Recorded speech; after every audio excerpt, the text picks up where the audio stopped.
Shikshanshu, welcome to the channel.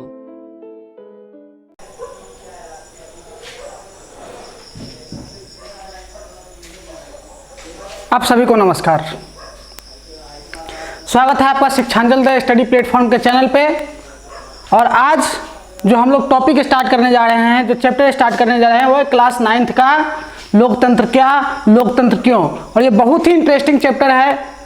लोकतंत्र से हमारा परिचय जो है सो बहुत पहले से क्लास 6 से ही होते आ रहा है ना। उसको और इस चैप्टर में और ज़्यादा ब्रॉड डिफिनीशन से समझेंगे। तो चलिए शुरू करते हैं हम ये चैप्टर। सबसे पहले हम समझ लेते हैं कि सरकार के रूप कितने होते हैं, मतलब कितने तरह की सरकार हो सकती है ना। सरकार कितने तरह की हो सकती हैं उसके बारे में हम सबसे पहले डिस्कस करेंगे, है ना। तो सबसे पहला काम है हमारा कि सरकार का रूप का वर्णन करना, कि सरकार के कितने रूप हो सकते हैं। यह है आपका सरकार। उसके बाद अलग अलग रूपों पर हम चर्चा करेंगे।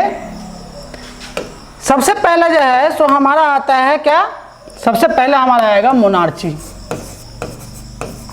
सबसे पहले आएगा मोनार्ची, हिंदी में बोले तो राजतंत्र। उसके बाद आता है एक गवर्नमेंट, हाँ वो है होती है डिक्टेटर गवर्नमेंट, ऐसा जिसको हम बोलते हैं डिक्टेटरशिप, तानाशाही। उसके बाद आता है डेमोक्रेटिक गवर्नमेंट, जो हमको इस चैप्टर में पढ़ना है। जिस गवर्नमेंट के बारे में क्या है, डेमोक्रेटिक गवर्नमेंट।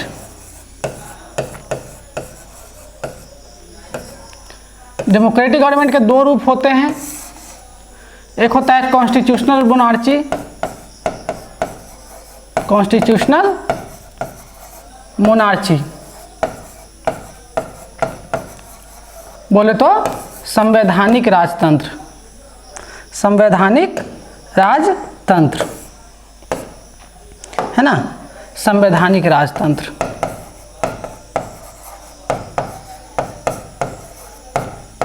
इसका सबसे बेस्ट एग्जांपल अभी के मॉडर्न पीरियड में है, सबसे बेस्ट एग्जांपल जो इसका है वो है हमारा यूनाइटेड किंगडम, जिसको हम लोग प्यार से इंग्लैंड बोलते हैं, है ना। उसके बाद दूसरा आता है, इसी में दूसरा होगा आपका रिपब्लिक। हाँ, रिपब्लिक, रिपब्लिक बोले तो गणराज्य। इसका सबसे बेस्ट डिफिनीशन इंडिया होगा, है ना। भारत इसका सबसे बेस्ट डिफिनीशन है, इंडिया। इंडिया एक रिपब्लिक कंट्री है। अब अभी हम चर्चा करेंगे कॉन्स्टिट्यूशनल मोनार्ची और रिपब्लिक कंट्री में क्या अंतर होता है, इसके बारे में चर्चा करेंगे। उससे पहले देख लेते हैं सरकार का दो और रूप होता है, जो कि आगे चल के आगे वाले क्लासेस में हम पढ़ते चले जाएंगे। हाँ, एक होता है आपका प्रोटेक्टोरेट, प्रोटेक्टोरेट, और एक सरकार का फॉर्म होता है, वो होता है आपका, कह सकते हैं उसको, वो सरकार का फॉर्म होता है क्या, उस सरकार का फॉर्म होता है आपका कॉलोनियल। इसको हम लोग हिंदी में बोलते हैं औपनिवेशिक। अब इसका एग्जाम्पल क्या होगा, एग्जाम्पल होगा इंडिया। कब तक, टिल 1947, 1947 तक इंडिया एक औपनिवेशिक राज्य था। और इसका अपने क्या कहते हैं, इसका मतलब इंडिया कॉलोनियल राज्य था, और इस पर राज कौन कर रहा था, इंग्लैंड कर रहा था, है ना। इस पर राज इंग्लैंड कर रहा था। इतने टाइप्स ऑफ गवर्नमेंट होते हैं। मोनार्ची में क्या होता है, राजा का राज होता है। इसका सबसे बेस्ट एग्जांपल हम कह सकते हैं सऊदी अरेबिया। अभी के समय में ये कहाँ पाया जाता है, सऊदी अरब में। सऊदी अरब में। डिक्टेटरशिप का सबसे बेस्ट एग्जांपल सबको पता होगा, किम जोंग उन का देश। क्या है किम जोंग उन का देश, नॉर्थ कोरिया, उत्तर कोरिया। इसमें क्या होता है कि एक ही आदमी के हाथ में अनकंट्रोल्ड पावर होते हैं, इसको पूछने वाला कोई नहीं होता है। डेमोक्रेटिक, इस चैप्टर में जो है सो हमको इस टाइप्स ऑफ गवर्नमेंट के बारे में पढ़ना है। हाँ, गवर्नमेंट के इसी टाइप के बारे में पढ़ना है हमको इस चैप्टर में, डेमोक्रेटिक गवर्नमेंट के बारे में हमको पढ़ना है। तो डेमोक्रेटिक गवर्नमेंट में एक होता है कॉन्स्टिट्यूशनल मोनार्ची मतलब संवैधानिक राजतंत्र, और एक होता है रिपब्लिक गणराज्य। अब देखिए समझने वाली बात यहाँ यह है कि संवैधानिक राजतंत्र होता क्या है। फ्रेंच रिवॉल्यूशन में थोड़ा बहुत आप इसके बारे में पढ़े होंगे, हाँ, फ्रांसीसी क्रांति में हिस्ट्री का जो फर्स्ट चैप्टर है उसके बारे में इसके बारे में थोड़ा बहुत आप पढ़े होंगे उस चैप्टर में। कॉन्स्टिट्यूशनल मोनार्ची क्या था, इसमें होता क्या है कि जो हेड ऑफ द स्टेट होता है, जो हेड ऑफ द स्टेट होता है वो हेरिडेटरी पोजीशन होता है, मतलब उस देश का जो राजा होगा वही वहाँ का समझिए तो राष्ट्रपति का पद का निर्वहन करेगा। जैसे यूनाइटेड किंगडम में है ना, इंग्लैंड में जो बकिंगम पैलेस का राजा होता है, जैसा भी किंग चार्ल्स हैं, वही जो है सो उस देश के राष्ट्रपति भी होंगे। और एक बात आपकी जानकारी के लिए बता दें कि किंग चार्ल्स सिर्फ इसी देश के नहीं 14 और देशों के जो हैं सो अभी भी वो हेड ऑफ द स्टेट हैं। उसमें एक ऑस्ट्रेलिया भी आता है, समझ गए, ऑस्ट्रेलिया भी एक देश आता है, और ऐसे ऐसे 14 देश और हैं, समझ गए। और रिपब्लिक क्या होता है कि इसका जो हेड ऑफ द स्टेट होता है वो चुना जाता है, वो हेरिडेटरी पोजीशन नहीं है। रिपब्लिक में head of the state is chosen bye the people. हाँ, सरकार के राज्य के मुखिया का चुनाव जो होता है वो लोगों के द्वारा होता है। जैसे इंडिया, जैसे हमारे यहाँ है ना, राष्ट्रपति जो है सो कोई भी बन सकता है, जिसको वोट दिया जाए, हर पार्टी जो है सो अपना कैंडिडेट खड़ा करती है, उसमें से जिसको ज़्यादा वोट पड़ता है उसके वोटिंग का तरीका, उसके इलेक्शन का प्रोसीजर अलग होता है। इसके बारे में कभी और किसी एपिसोड में चर्चा करेंगे हम लोग कि राष्ट्रपति का चुनाव कैसे होता है भारत में। उसका होता है प्रोटेक्टरेट। प्रोटेक्टरेट का मतलब कि पहले के ज़माने में ऐसा होता था कि किसी भी राजा को कहा जाता था कि चलिए आपका राज्य हम संभालेंगे। राज्य हम संभालने का मतलब यह है कि आपके राज्य को सिक्योरिटी हम देंगे, उसके बदले उससे कोई भी मतलब फीस लिया जाता था। चाहे फीस के बदले में कोई भी चीज़ लिया जा सकता है, पैसा लिया जा सकता है, हो सके तो ज़मीन भी लिया जा सकता है, बहुत सारी चीज़ें जो हैं सो ली जा सकती हैं, है ना। उसके बाद है कॉलोनियल औपनिवेशिक। इसके बारे में हम बता चुके हैं। कॉलोनियल का मतलब होता है जब कोई पावरफुल कंट्री जो होता है सो किसी उससे कम पावरफुल कंट्री पर राज करता है, उसको कहते हैं कॉलोनी। हाँ, जिस पर राज कर रहा है उसको कहते हैं कॉलोनी, है ना, उपनिवेश कहते हैं उसको। जैसे इंडिया था कब तक, 1947 तक, 1600 ईस्वी से 1943 तक जो है सो इंग्लैंड का कॉलोनी हुआ करता था इंडिया, समझ गए।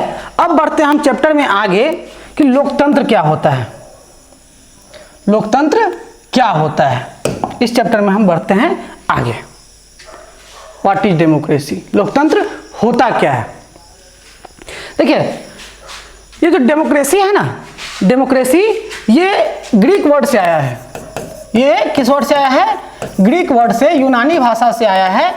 देखिए ऐसा माना जाता था जितना भी बड़का बड़का जो विद्वान है ना, हाँ, वो या तो ग्रीक में पैदा हुआ है ना तो लैटिन में पैदा हुआ है ना। जैसे ग्रीस के बहुत बड़े बड़े क्या कहते हैं उसको, विचारक दार्शनिक जो है सो बहुत बड़े बड़े दार्शनिक हुए। सबसे पहले हम बात करें तो वहाँ के अगर दार्शनिक की बात करें, थोड़ा सा आउट में चलते हैं, थोड़ा सा बाहर चलते हैं। हाँ, तो सबसे पहले जो है सो हुए कौन, प्लेटो। सबसे पहले हुए प्लेटो। प्लेटो के बाद आए अरस्तु। और एक बात और, अरस्तु को ही राजनीति विज्ञान का पिता कहा जाता है। राजनीति विज्ञान का पिता कहा जाता है। हाँ, इनके बाद आए कौन, इनके बाद आए सुकरात। जैसे बहुत महान दार्शनिक हैं जिनका हिस्ट्री में बहुत ज़्यादा नाम है, हिस्ट्री में बहुत ज़्यादा योगदान है। सुकरात के बाद आए अलेक्जेंडर द ग्रेट, इनको सिकंदर महान हम कहते हैं। ये ग्रीस से ये लोग आए हुए हैं जिनका अभी पूरे दुनिया में तूती बोलता है। हाँ, इनका थ्योरी आज भी पढ़ा जाता है पूरी दुनिया में। तो ये जो क्या कहते हैं लोकतंत्र जो वर्ड था, है ना, ये लोकतंत्र वर्ड इसी वर्ड से आया है, यूनानी भाषा से आया है। यूनानी भाषा से ये वर्ड आया है डेमोक्रेसिया से। किस वर्ड से आया है, डेमोक्रेसिया वर्ड से आया है, समझ गए। यहाँ पे होता है डेमोस का मतलब होता है लोग। यहाँ डेमोस का मतलब होता है लोग। डेमोस का मतलब क्या होगा, लोग। और क्रेशिया का मतलब होता है शासन।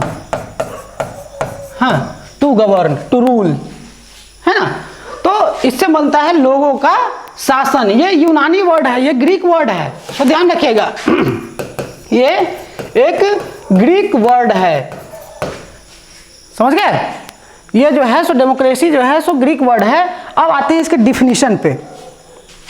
इससे आप समझ सकते हो कि लोगों का शासन, यही बन जाता है, क्या कहते हैं उसको, लोकतंत्र। हाँ, इसको अगर हम हिंदी में कहें तो लोकतंत्र ऐसा कह सकते हैं। अब लोक का मतलब क्या होगा? लोक का मतलब होगा, लोक का मतलब होगा लोग, और तंत्र का मतलब क्या होगा? शासन। हाँ, तो ये हो गया आपका लोकतंत्र। समझ गए? लोगों का शासन, लोगों का शासन ही लोकतंत्र कहलाता है। और इस सब बाकी इस चीज सबको एक साथ मिला के अगर हमको इसको डिफाइन करना हो, अगर इसको डिफाइन करना हो तो क्या डिफाइन करेंगे? क्या डिफाइन करेंगे? इसको डिफाइन करेंगे ऐसा कुछ कि लोकतंत्र शासन की ऐसी पद्धति है, शासन की ऐसी पद्धति है जिसमें सरकार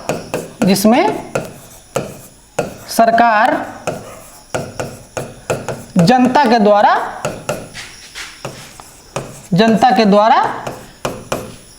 चुनी जाती है।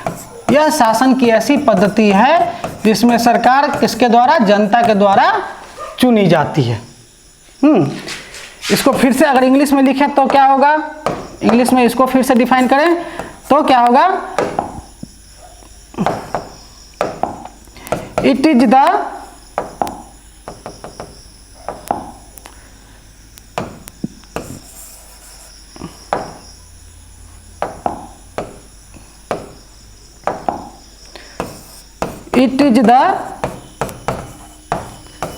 फॉर्म ऑफ गवर्नमेंट, चाहे फॉर्म ऑफ रूल, हाँ, it is the form of government where the rulers are elected by the people. हाँ, where the rulers are elected by the people, ऐसा इसको हम कह सकते हैं। हाँ, ये लोकतंत्र का सबसे सिंपल सा डिफिनीशन है।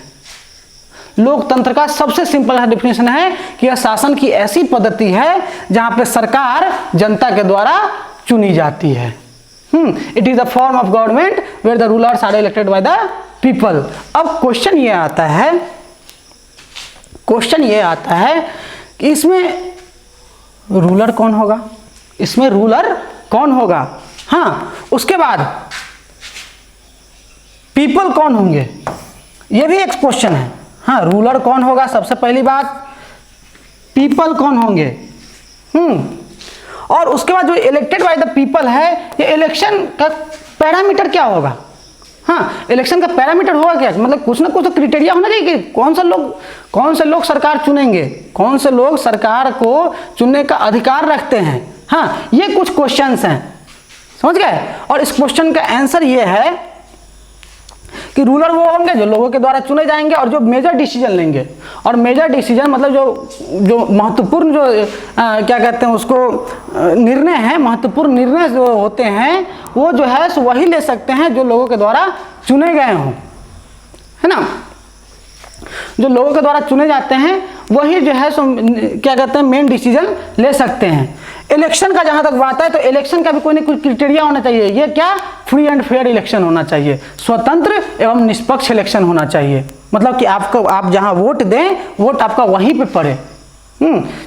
और वोट का वैल्यू भी सेम हो, 1 पर्सन 1 वोट 1 वैल्यू। हाँ, एक आदमी एक वोट और एक ही वैल्यू होना चाहिए उस वोट का। और उसके बाद पीपल कौन होंगे? लोग, वोट देने वाले लोग कौन होंगे? तो लोग वो होंगे, हर देश का अपना अपना नियम होता है। इंडिया का नियम ये है, ये यूनिवर्सल एडल्ट फ्रेंचाइज के थ्योरी पे चलता है।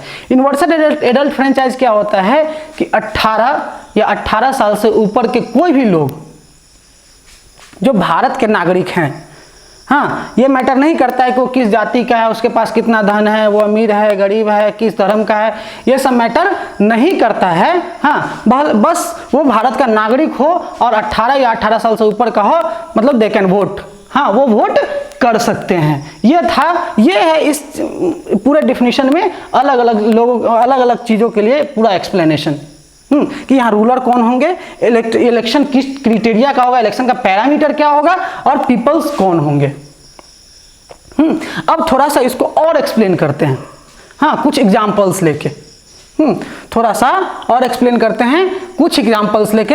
तब तक के लिए आप चाहें तो इसको स्क्रीनशॉट मार सकते हैं आप।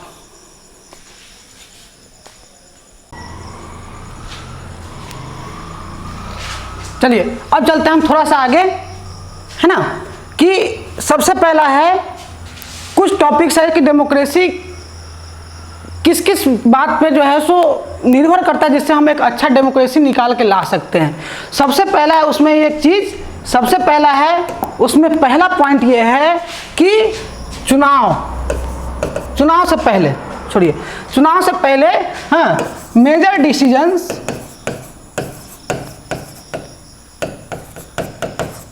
Decisions are taken by elected people. मतलब इसको हिंदी में लिखें तो उसको इस तरीके से लिख सकते हैं कि महत्वपूर्ण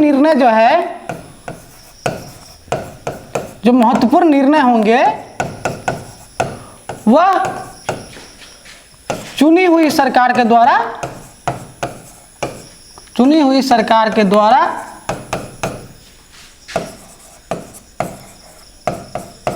ली जानी चाहिए,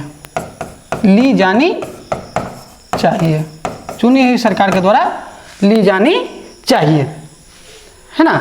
जो महत्वपूर्ण निर्णय होंगे वो चुनी हुई सरकार के द्वारा ली जानी चाहिए। अब इसका एक एग्जाम्पल हम बताते हैं आपको, सबसे बेस्ट एग्जाम्पल, हाँ, 1999 में चलते हैं, थोड़ा सा 1999 में चलते हैं, 1999 में चलते हैं। उस समय पाकिस्तान का जो आर्मी चीफ हुआ करता था वो था परवेज मुशर्रफ। हम बेचारे मर गए अब।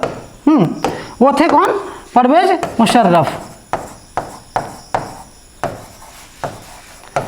मुशर्रफ साहब थे, है ना। और पीएम कौन हुआ करते थे? ये आर्मी चीफ थे, ये आपके आर्मी चीफ थे पाकिस्तान के, मतलब सेना अध्यक्ष, है ना। और पीएम उस समय थे नवाज शरीफ। हुआ ये कि परवेज मुशर्रफ ने जो है सो क्या किया कि तख्ता पलट करके वहां का सत्ता अपने हाथ में ले लिया, है ना। वहां का सत्ता अपने हाथ में ले लिया। और तब क्या हुआ, वहां का सत्ता अपने हाथ में लेने के बाद क्या हुआ कि वो जो है सो एक 2002 में एक ऑर्डर लाया था। 2002 में एक ऑर्डर लाया था। वो 2002 का जो ऑर्डर था वो था उसका, जो 2002 में कुछ रूल लाया था उसका था लीगल फ्रेमवर्क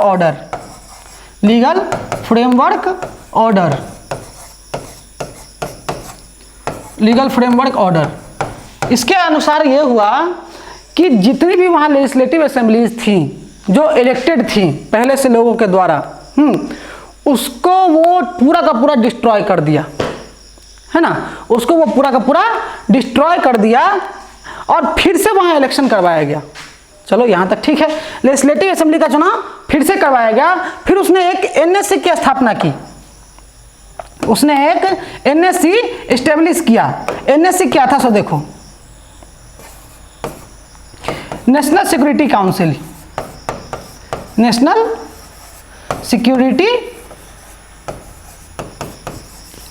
का स्थापना किया, नेशनल सिक्योरिटी काउंसिल का। और इसमें जो है सो जो उस समय जो उसके चाटुकार हुआ करते थे परवेज मुशर्रफ के आर्मी के समय, उसको इसमें रखा, हाँ, स्टेट का लॉ एंड ऑर्डर संभालने के लिए, जो है सो उसको रखा। लेकिन जो फाइनल डिसीजन मेकिंग था, जो फाइनल डिसीजन लेना था वो परवेज मुशर्रफ के हाथ में था। अब इस आधार पर क्या हम कह सकते हैं कि पाकिस्तान लोकतांत्रिक था? इस आधार पर क्या कहा जा सकता है कि पाकिस्तान एक डेमोक्रेटिक कंट्री था? तो इसका जवाब होगा कि नहीं कहा जा सकता है। क्यों? क्योंकि जो उसका जो ये था, क्या कहते हैं, प्रेसिडेंट जो था परवेज मुशर्रफ, इसका जो प्रेसिडेंट था परवेज मुशर्रफ, ये इलेक्टेड था ही नहीं। ये इलेक्टेड था ही नहीं। और हमारे डेमोक्रेसी में कहा गया है कि जो मेजर डिसीजन जो होंगे ये इलेक्टेड नहीं था। हाँ, तो इसका मतलब ये होगा कि जो मेजर डिसीजन मतलब कि, और हमारा डेमोक्रेसी ये कहता है कि जो मेजर डिसीजन लिए जाएंगे वो जो है सो चुनी हुई सरकार के द्वारा ली जाएगी, और ये सरकार तो चुनी हुई थी ही नहीं, ये तो जबरदस्ती ठोंठ पर चढ़ के जो है सो सरकार बन में आ गई थी, एकदम गले में अटक गई थी ये सरकार, है ना, जबरदस्ती की तख्ता पलट की सरकार थी ये।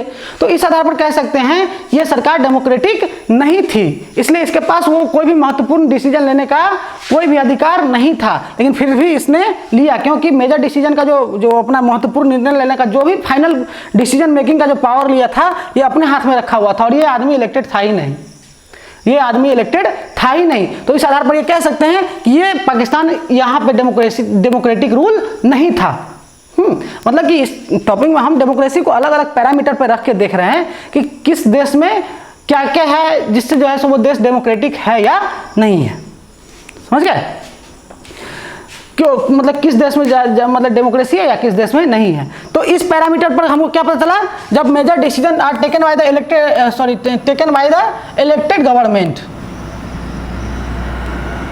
Taken by elected government, sorry थोड़ा यहाँ पे गलत लिखा गया था, टेकन बाय इलेक्टेड गवर्नमेंट। हाँ, इस आधार पर हमको क्या पता चला कि ये सरकार डेमोक्रेटिक थी नहीं, पाकिस्तान की सरकार। अब थोड़ा दूसरे पैरामीटर पर चलते हैं। दूसरा पैरामीटर हमारा क्या रहेगा? दूसरा पैरामीटर हमारा रहेगा free and fair election, free and fair election, समझ गए? Free and fair election, Hindi में बोले तो स्वतंत्र एवं निष्पक्ष चुनाव, हिंदी में होगा स्वतंत्र एवं निष्पक्ष चुनाव। इस आधार पर देखते हैं कौन कितना खरा उतरता है। इंडिया में तो भाई होता है सब चीज़।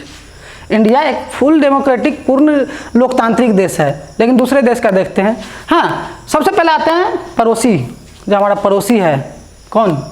एक तरफ तो एक पड़ोसी का तो बात कर चुके हैं पहले टॉपिक में, पाकिस्तान का। अब थोड़ा दूसरे पड़ोसी की तरफ चलते हैं, चाइना में, है ना। चाइना में चलते हैं। चाइना में क्या है कि वहाँ पे एक पार्टी है, नाम है उस पार्टी का क्या? People's National Congress. People's National Congress, इस पार्टी का ये नाम है, नेशनल कांग्रेस, ये इस पार्टी का ये नाम है। इसके पूरे चाइना में कितने मेंबर्स हैं? इसके पूरे चाइना में 3000 मेंबर्स हैं, 3000 मेंबर्स हैं इसके। हाँ, 3000 सदस्य हैं, है ना, 3000 मेंबर्स। तो यहाँ था क्या मैटर कि जो कम्युनिस्ट पार्टी थी उसके साथ साथ वहाँ पे 8 पार्टियां और थी, है ना, उसके साथ वहाँ पे 8 पार्टियां और थी। लेकिन मैटर ये था कि ये सारी पार्टी जो है सो कम्युनिस्ट की एलाइड थी, कम्युनिस्ट के साथ अलायंस में थी। कम्युनिस्ट के साथ क्या थी? अलायंस में थी। अलायंस मतलब गठबंधन में थी। ये सारी पार्टियां कम्युनिस्ट के साथ गठबंधन में थी। पहला दिक्कत तो यहाँ है।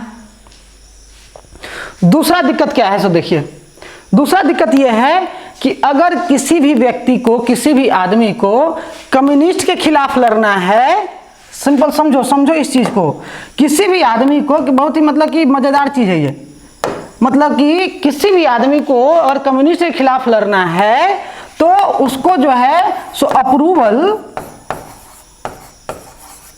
इनसे लेना होगा, कम्युनिस्ट से। हद है भाई, मतलब कि हमको जिससे लड़ना है उससे हम विजयी भव का आशीर्वाद लेने जाएंगे, है ना। ये मॉडर्न डेमोक्रेसी है, ये मॉडर्न युग चल रहा है। यहाँ ऐसा कुछ नहीं होता है, मानवता का कोई स्थान नहीं है। ऐसा होता था पहले, महाभारत का भी जब युद्ध हुआ था तो युधिष्ठिर जो है सो परमिशन लेने गए थे भीष्म पितामह से। तो भीष्म पितामह ने खुश होकर जो है सो विजयी भव का आशीर्वाद दिए थे। द्रोणाचार्य ने भी आशीर्वाद दिया था। ये भाई बहुत दिन पहले की बात है। हाँ, उस समय मानवता जिंदा थी। अभी जिससे हमको लड़ना है उसके मुंह पर न ताके हम, और उससे हम ये पूछने जाए कि हो चाचा थोड़ा लड़ लें आपके खिलाफ, ऐसा हो सकता है? पॉसिबल ही नहीं है भाई, ये पॉसिबल ही नहीं है कि हमको जिससे लड़ना है वो जाके उसे बोलेंगे नहीं हमको थोड़ा लड़ने दीजिए।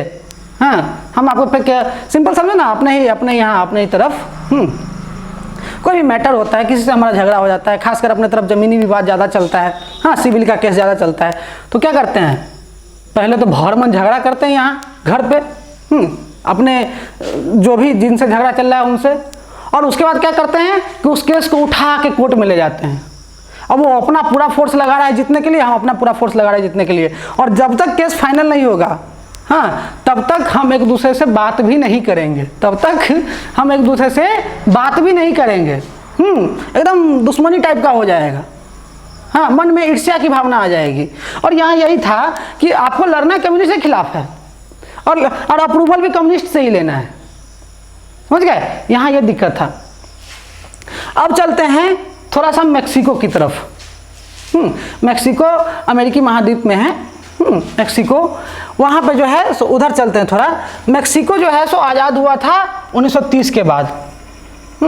मेक्सिको जो है सो आपका आज़ाद हुआ था कब, 1930 के बाद जो है सो मेक्सिको आज़ाद हुआ था, है ना। और 1930 के बाद एक बात समझने वाली है कि 1930 के बाद यहाँ कभी डिक्टेटरशिप का रूल भी नहीं था, यहाँ कभी डिक्टेटरशिप का रूल भी नहीं था। यहाँ एक पार्टी की सरकार हुआ करती थी, नाम था उसका PRI पार्टी। PRI पार्टी मतलब People's Revolutionary Institution, Revolutionary Institution, ये थी आपकी PRI पार्टी, हाँ, ये थी PRI पार्टी मेक्सिको की। और ये चुनाव, यहाँ चुनाव भी होता था, हर 6 साल के बाद चुनाव होता था। दिक्कत यहाँ ये था कि जब भी चुनाव होता था ना, जीतती भाई यही पार्टी थी, सिंपल बात, जीतती यही पार्टी थी। जब भी चुनाव होता था जीतती यही पार्टी, चाहे कोई भी भेद लगा ले, साम दाम दंड भेद किसी भी तरीके से, हाँ, या तो पैसे से होगा, करप्शन से होगा, किसी भी तरीके से जीतती यही पार्टी थी, हाँ। तो इस आधार पर कह सकते हैं कि ये देश भी इलेक्शन के मामले में डेमोक्रेटिक नहीं है, ना चाइना है और ना मेक्सिको है। चाइना जो है सो ऑप्शन दे नहीं रहा है ना, और ये मेक्सिको भाई साहब ये ऑप्शन दे रहे हैं, हाँ, तो क्या कहते हैं उसको, ये ऑप्शन दे भी रहे हैं तो एकदम ईमानदारी वाला नहीं दे रहे हैं। मतलब कि कोई भी इलेक्शन तब डेमोक्रेटिक कहा जा सकता है कि जब जो शासन में जो सरकार है, जो सरकार पावर में है, उसको भी हारने का उतना ही चांस हो जितना विरोधी के जीतने का चांस हो।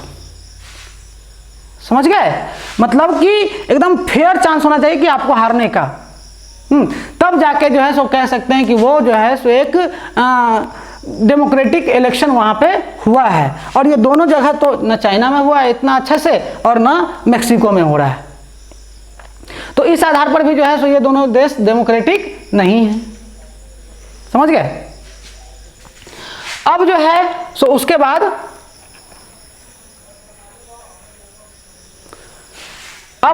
हम चलेंगे थोड़ा किधर, एक और पैरामीटर पर चलते हैं।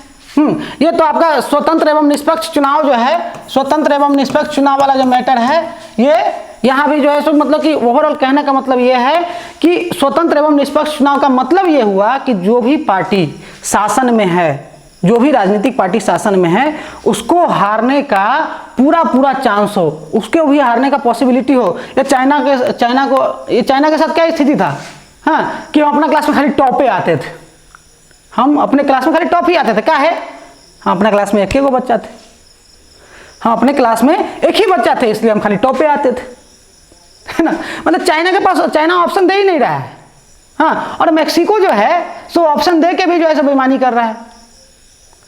समझ गए, ये मेक्सिको ऑप्शन दे के ही बेईमानी कर रहा है। मतलब ये कि जब आप कोरिया में जाओगे तो कोरिया की जो छोटी छोटी बच्चियों को देखोगे, चाहे छोटे छोटे बच्चों को जब देखोगे तो सबका मुंह एक के तरह लगता रहता है ना, सबका मुंह एक के तरह लगता रहता है, पता ही नहीं चलता है कौन है, किसको हम चुने।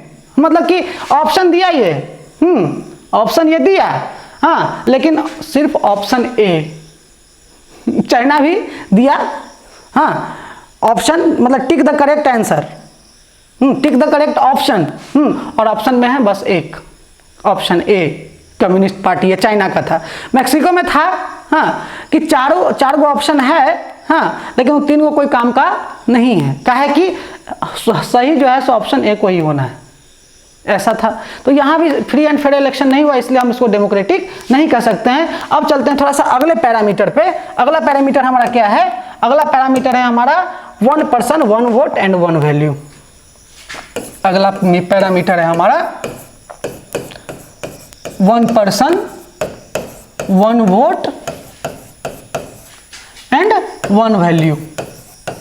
ये हमारा अगला पैरामीटर है। अब देखते हैं इस आधार पर कौन खरा उतरता है ना? इस आधार पर कौन खरा उतरता है, मतलब एक व्यक्ति एक मत और एक वैल्यू उसको कह सकते हैं। एक व्यक्ति एक मत और एक वैल्यू। हाँ, ये जो है सो इस आधार पर कौन सा खरा हो सकता है? सिंपल बात है कि वह देश जो अपने सारे नागरिकों को वोट देने का प्रॉपर अधिकार देता है, जैसे इंडिया, सारे नागरिकों को वोट देने का प्रॉपर अधिकार देता है, वही देश जो है सो फुल्ली डेमोक्रेटिक होगा, जिसको हम लोग यूनिवर्सल एडल्ट फ्रेंचाइज कहते हैं ना। अभी हम चर्चा किए ना इसके बारे में कि यूनिवर्सल एडल्ट फ्रेंचाइज होना चाहिए, सार्वभौमिक व्यस्क मताधिकार होना चाहिए, मतलब 18 या 18 साल से ऊपर का कोई भी व्यक्ति वोट कर सकता है। हम लोग फ्रेंच रिवॉल्यूशन में थोड़ा सा पढ़े थे, हाँ, कि वहाँ जो पहली बार कॉन्स्टिट्यूशनल मोनार्ची आया था उसमें क्या था कि जो नॉन प्रॉपर्टीड, हाँ, मतलब जो भी ऐसे लोग जिनके पास संपत्ति नहीं थी या जो महिलाएं थी उनको वोट देने का अधिकार नहीं था, हाँ, तो वो डेमोक्रेटिक नहीं कहा जाता है। वो तो बहुत पुराना एग्जाम्पल है। उसके बाद वहाँ एक और चीज़ हुआ था कि महिलाओं को वोट देने का अधिकार लगभग 1789 में 1789 में वहाँ फ्रेंच रिवॉल्यूशन हुआ था, और ये 1940s के आसपास जो है सो वहाँ के लोगों को, वहाँ की महिलाओं को वोट देने का अधिकार मिला था। तो ऐसा नहीं होना चाहिए। दूसरा एक और चीज़ इसमें यह है कि एक पर्सन का एक वोट होना चाहिए और एक वैल्यू तो होना ही चाहिए, और वो एक वोट तो है ही सबके पास, लेकिन वैल्यू भी सेम ही होना चाहिए। ऐसा नहीं कि राष्ट्रपति चुनाव देने जा रहा है, वोट देने जा रहा है, तो उसका जो है सो मतलब एक वोट 500 गिना जाए, और जो रिक्शा वाला है उसका वोट जो है सो नेगेटिव में गिना जाए कि अगर ये वोट दे दिया तो 500 कम। ऐसा नहीं होना चाहिए। हाँ, सबके वोट का सेम वैल्यू होना चाहिए, सबके वोट का सेम इज्जत होना चाहिए। और इसी आधार पर कह सकते हैं कि तब वो, जब ऐसा होगा तब कह सकते हैं कि वो देश डेमोक्रेटिक है। समझ गए? वह देश डेमोक्रेटिक है। ये समझ में आ गया ये टॉपिक कि सबको वोट देने का अधिकार होना चाहिए। समझ गए? अब चलते हैं थोड़ा सा अगला, अगले टॉपिक पे हम चलते हैं कि एक और पैरामीटर है, क्या उस पैरामीटर पे जो है सो ये खड़ा उतर रहा है कि नहीं, उसके बारे में जो है सो हम पढ़ेंगे। अब चलते हैं आगे अगले पैरामीटर पे। वो पैरामीटर हमारा क्या रहेगा? वो पैरामीटर रहेगा rule of law and respect for rights. हाँ, रिस्पेक्ट ऑफ राइट्स। हाँ, मतलब कानून का राज, इसको अलग कलर में लिख देते हैं, कानून का राज और अधिकारों का सम्मान, अधिकारों का सम्मान, ऐसा इसको हम लिख देते हैं। ठीक ना? इस आधार पर क्या होता है सो देखते हैं। जिम्बाब्वे अफ्रीकन कंट्री है, हाँ, जिम्बाब्वे। जिम्बाब्वे में एक पार्टी थी, समझ गए? जिम्बाब्वे में एक पार्टी थी, पार्टी का नाम था जानू पीएफ। वो वाला जानू नहीं समझ लेना, है ना, वो जानू नहीं, ये जानू पीएफ नाम की पार्टी थी, है ना। ये पार्टी थी जानू पीएफ नाम की, और इनके जो प्रेसिडेंट थे जिम्बाब्वे के, उनका नाम था रॉबर्ट मुगाबे भाई साहब। हाँ, इनका नाम था रॉबर्ट मुगाबे। ये जानू पीएफ पार्टी के जो मुखिया भी थे और जिम्बाब्वे के प्रेसिडेंट भी थे। यहाँ ये था कि यहाँ रेगुलर चुनाव भी होता था। यहाँ रॉबर्ट मुगाबे साहब जीते भी थे, लेकिन कुछ कुछ दिनों के बाद ये थोड़ा सा जो है सो बदमाशी करना शुरू कर दिया। थोड़ा सा क्या, धीरे धीरे जो है सो इनका बदमाशी बढ़ता ही चला गया। जब ये सत्ता में आ गए तो कुछ दिन तो अच्छे से राज चलाए, और उसके बाद क्या हुआ कि ये धीरे धीरे करके वो ऑटोक्रेटिक होते चले गए, अनकंट्रोल्ड होते चले गए, निरंकुश होते चले गए, है ना। सरकार के पास अब यहां ध्यान देने वाली बात यह है कि ये आदमी तो इलेक्टेड था, हाँ, और धीरे धीरे इस पर कोई इस पर कोई कंट्रोल नहीं रह गया। हाँ, मीडिया जो डेमोक्रेसी की फोर्थ पिलर मानी जाती है ना, सरकार और लोगों के बीच जो है सो कौन, सरकार और लोगों के बीच कम्युनिकेशन कौन बनाता है, मीडिया बनाता है। ये भाई साहब क्या किए कि मीडिया को ही जो है सो गवर्नमेंट के प्रेशर में डाल दिए। अब मीडिया इनके खिलाफ कुछ बोल नहीं सकता था, समझ गए, और मीडिया इनके खिलाफ कुछ बोल नहीं सकता था, ऊपर से अगर कोई इनके विरोध में बोलता, हाँ, तो उसके खिलाफ उसको कुछ ना कुछ पनिशमेंट मिल जाता था। इसका मतलब ये हुआ कि ये भी डेमोक्रेटिक सरकार बाद में नहीं रह गई, है ना। क्यों? क्योंकि कोई भी शासक ऐसा ना समझे कि वो एक बार जीत गया तो वो जो मन हो सो कर देगा। एक बार जीत गया तो इसका मतलब ऐसा नहीं है कि वो जो मन हो सो करेगा, वो निरंकुश नहीं हो सकता है। क्यों? क्योंकि उसको एक कानून में बंध के रहना है, जिसको हम लोग प्यार से क्या कहते हैं, उसको एक कानून में बंध के रहना है, जिसको हम लोग प्यार से कहते हैं संविधान। जिसको प्यार से कहते हैं हम संविधान, बोले तो कॉन्स्टिट्यूशन, है ना। इसको हम प्यार से कहते हैं।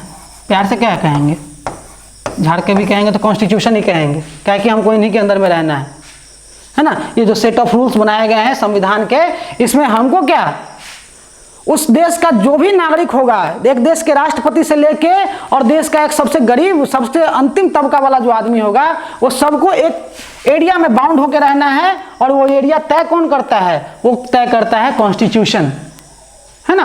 वो एरिया तय कौन करता है, वो तय करता है कॉन्स्टिट्यूशन। मतलब ये जो जिम्बाब्वे वाला जो मैटर के बाद हमको ये समझ में आया कि जीतने के बाद भी जो है सो ऐसा नहीं कि आप निरंकुश हो जाएं।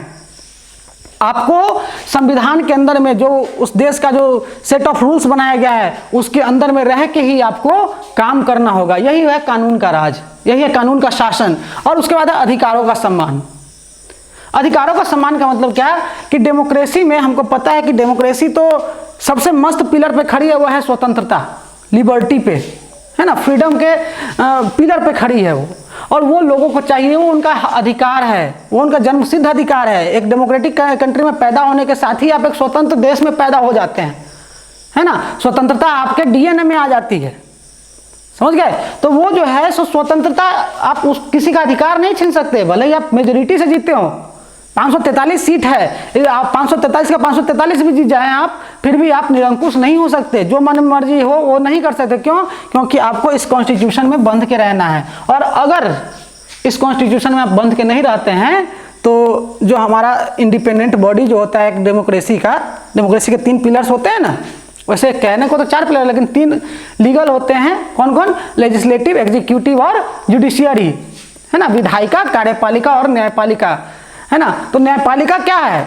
न्यायपालिका ये जो बुक बनाया है ना, ये जो क्या कहते हैं, किताब जो बनाया हुआ है, इसका रखवाला है, बॉडीगार्ड है। तो अगर आप अगेंस्ट द कॉन्स्टिट्यूशन कोई भी काम करते हैं तो इसीलिए लाठी लेकर बैठा रहता है, हाँ, कि भाई तू सब कुछ करके दिखाओ। सट से बुला लेता है अपने यहाँ। मतलब ये कि आप कॉन्स्टिट्यूशन के खिलाफ नहीं जा सकते।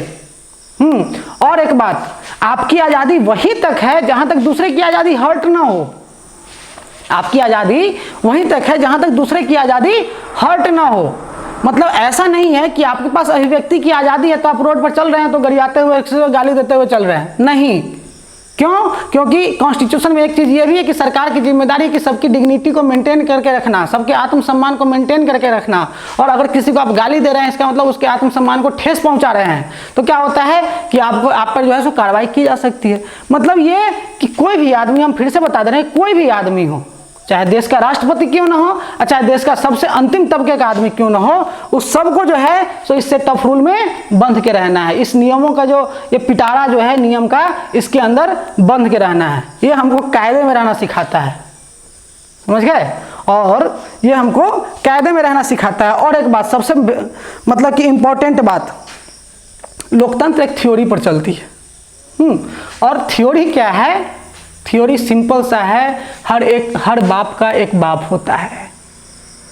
मतलब लोकतंत्र में कोई सुप्रीम नहीं है, लोकतंत्र में कोई भी सुप्रीम नहीं है। लोकतंत्र में जनता सुप्रीम है। लोकतंत्र में जो पीपल्स हैं, जो डेमोक्रेसी में जो पीपल्स हैं, वो सुप्रीम है, बाकी कोई सुप्रीम नहीं है, समझ गए? और यही जो क्या कहते हैं, यही सोच जो है अगर रहे सरकारों के अंदर, तो कोई भी सरकार ऑटोक्रेटिक नहीं हो सकती है, कोई भी सरकार निरंकुश नहीं हो सकती है। अगर वो सोच के चले कि इस 5 साल हम अच्छे से काम नहीं किए तो अगले 5 साल में हमारे हारने का चांस है, अगर इतना उसके अंदर है, इट मीन्स कि वो अच्छे से डेमोक्रेसी, वो देश अच्छे से डेमोक्रेटिक रूप से चल रहा है। ये बात तय है, समझ गए? अब जो है सो हम लोग जब अगले एपिसोड में आएंगे, यहाँ तक आपका वाट डेमोक्रेसी वाला मैटर जो है सो खत्म हो गया है। अब जब हम लोग अगले एपिसोड में आएंगे तब पढ़ेंगे, इसके आगे चलेंगे। उससे पहले इस सब डिफिनीशन को, सब जितना चीज़ अभी पढ़े हम, हाँ जितना चीज़ अभी समझे हम, उसको एक बार समराइज कर लेते हैं। उसके बाद जो है सो हम लोग चलेंगे, आज का टॉपिक यहीं समाप्त करेंगे, फिर अगले एपिसोड में चलेंगे। लेकिन तब तक जो है सो पहले इसको समराइज कर लेते हैं। समराइज करके हमको क्या क्या मिलता है सो देखते हैं, है ना? समराइज करके हमको क्या क्या मिलता है सो पहले देख लेते हैं, क्या मिलता है हमको। समराइज करने के बाद हमको क्या मिलता है वो पहले हम देख लेते हैं। अब इसको समराइज करने के बाद हमको क्या क्या मिलता है सो हम देखते हैं। सबसे पहले इसको क्लियर कर लेते हैं, उसके बाद हम देखते हैं कि समराइज करने के बाद क्या क्या मिलता है। सबसे पहला हमको क्या मिला? सबसे पहला हमको क्या मिला था? सबसे पहला मिला था major decisions are taken by the elected government, ये मिला। दूसरा क्या मिला हमको? दूसरा हमको ये मिला कि ये हमको एक चॉइस ऑफर करता है ना? ये हमको एक चॉइस ऑफर करता है और एक अच्छा सा अपॉर्चुनिटी देता है, एकदम मौका देता है, एकदम फेयर अपॉर्चुनिटी देता है, ताकि हम अपने रूलर्स को चेंज कर सकें, है ना? तो इसका मतलब ये it gives a choice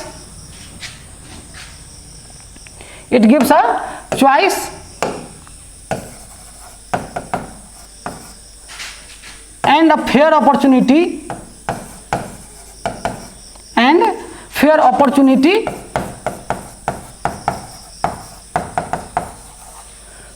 to change the current ruler if needed, अगर जरूरत पड़े तो, है ना? ये हमको एक अच्छा सा चॉइस देता है और एक अच्छा सा मौका देता है ताकि हम अपने रूलर को चेंज कर सकते हैं, जो करंट रूलर है उसको चेंज कर सकते हैं जब जरूरत हो तो, अगर नीड है तो, है ना? उसके बाद क्या देता है हमको? उसके बाद हमको क्या देता है?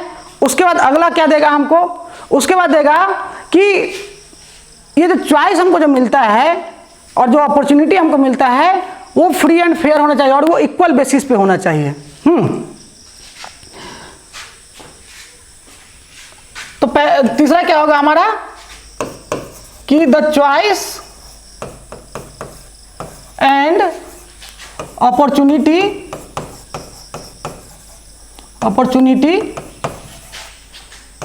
Should be given on equal basis, मतलब कि सबको मिलना चाहिए अधिकार, है ना? सबको ये अधिकार मिलना चाहिए, सबको ये अधिकार मिलना चाहिए, ये इस आधार पर देता है। उसके बाद सबसे लास्ट ये कि कोई भी जो गवर्नमेंट होगी उसको भी एक नियम और कायदे कानून में बंध के रहना चाहिए। उसको भी एक नियम और कायदे कानून में जो है सो बंध के रहना चाहिए। समझ गए? तो इसका मतलब ये हुआ, जैसे अभी हम जिम्बाब्वे के बारे में बताए ना, जानू पीएफ वाला, तो इसका मतलब ये हुआ कि द exercise of the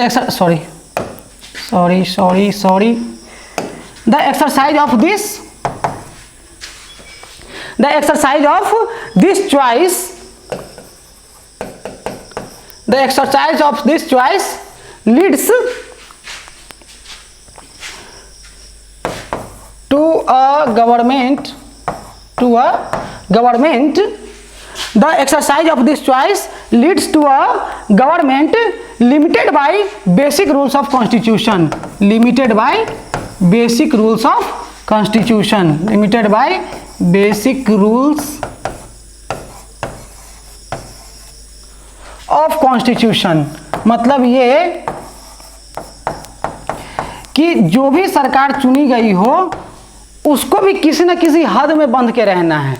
जो भी सरकार चुनी गई उसको भी किसी न किसी हद में बंध के रहना है। समझ गए? और इसमें थोड़ा सा और बढ़ा दें तो rights should be respected. Rights should be respected. जो भी राइट्स मिले, जो भी अधिकार मिले हैं उसका भी पूरा सम्मान होना चाहिए। जो भी अधिकारें मिली हैं उसका भी पूरा सम्मान होना चाहिए। ये इसका मतलब है। ये जितना भी अभी तक हम लोग जो है सो लेक्चर पढ़े हैं, जितना भी लेक्चर सुने हैं, उस सब का समराइज यही था। हाँ, सबसे पहला फिर से बता दे रहे हैं, सबसे पहला क्या है कि जो भी मेजर डिसीजंस होंगे वो एक इलेक्टेड पीपल लेंगे, इलेक्टेड गवर्नमेंट लेगी जो लोगों के द्वारा सर्वसम्मति से चुना गया हो। दूसरा क्या होगा? दूसरा ये होगा कि सबके पास एक इक्वल और फेयर चांस होना चाहिए। अपॉर्चुनिटी फेयर होनी चाहिए, मतलब कि एकदम निष्पक्ष होना चाहिए, एकदम स्वतंत्र होना चाहिए कि वो अगर जरूरत पड़े तो अभी जो सरकार में, अभी जो शासन में उसको हटा सके। तीसरा क्या था? तीसरा हमारा ये था कि जो भी अपॉर्चुनिटी मिली है वो इक्वल बेसिस पर मिलना चाहिए, मतलब सबको वो अपॉर्चुनिटी मिलनी चाहिए। ऐसा नहीं किसी पार्टिकुलर किसी ग्रुप को मिलना चाहिए, नहीं, सबको, उस देश के हर नागरिक को अपॉर्चुनिटी मिलना चाहिए ताकि वो अपने शासक को हटा सके, चाहे शासक को फिर से ला सके। अगर शासक अच्छा हो तो फिर से आ सकता है, इसमें कोई दिक्कत नहीं। जरूरी नहीं कि शासक को हटाया ही जाए, रूलर को हटाया ही जाए, ये जरूरी नहीं है। और उसके बाद क्या है कि अंतिम है कि जो भी, जिसको भी हम जिताएं, जो भी सरकार में आए, उसको भी न किसी नियम और कायदे कानून में बंध के रहना है। हाँ, ये इसका सबसे चौथा पॉइंट, ये पूरा का पूरा लेक्चर का आज का समरी था। समझ गए? अब जब हम अगले एपिसोड में आएंगे, ये व्हाट डेमोक्रेसी वाला मैटर, लोकतंत्र क्या, इस चैप्टर का 2 पार्ट है ना, लोकतंत्र क्या और लोकतंत्र क्यों। लोकतंत्र क्या वाला मैटर हम लोग आज खत्म कर चुके हैं। जब अगले एपिसोड में आएंगे वो होगा हमारा लोकतंत्र क्यों का मैटर, कि लोकतंत्र चाहिए क्यों, है ना, लोकतंत्र चाहिए क्यों। और भी तो बहुत सारी सरकार के फॉर्म्स हैं, लेकिन हमको उसमें लोकतंत्र ही क्यों चाहिए, इसके बारे में जो है सो अगले एपिसोड में पढ़ेंगे। तब तक इस लेक्चर को आप अच्छे से देखिए, अपना बुक भी पढ़िए, और अगर कोई डाउट है तो कमेंट सेक्शन में आप आके लिख सकते हैं। हम जो है सो वहाँ पे आंसर देने के लिए हमेशा तत्पर हैं। तब तक के लिए bye bye, good night and take care of yourself.